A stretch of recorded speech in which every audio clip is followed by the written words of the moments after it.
పచ్చిక గల చోట్లను ఆయన నన్ను పరుండ చేయుచున్నాడు. కీర్తనలు 23 అధ్యాయము 2వ వచనము.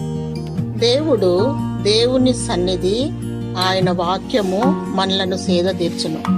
వాక్యమును నామమందున ప్రభువైన యేసు క్రీస్తుతో సహవాసము చేయుము. ఆయన వాక్యమును జీవాహారమును భుజించాలి. దేవునికి మనసులో చోటివ్వాలి. సత్యవాక్యమును హత్తుకోవాలి. దేవునితో అంటగట్టబడాలి. నీరు కట్టిన తోట వలె, ఫలమిచ్చు ద్రాక్ష చెట్టు వలె ఉండాలి. ఆయనకు వేరుగా ఉండి మనమేమీ చేయలేము. దేవునికి మొరపెట్టుము, ఆయన హృదయవాంఛలు తీర్చును. నీకు విడుదల, విమోచన దయచేయును.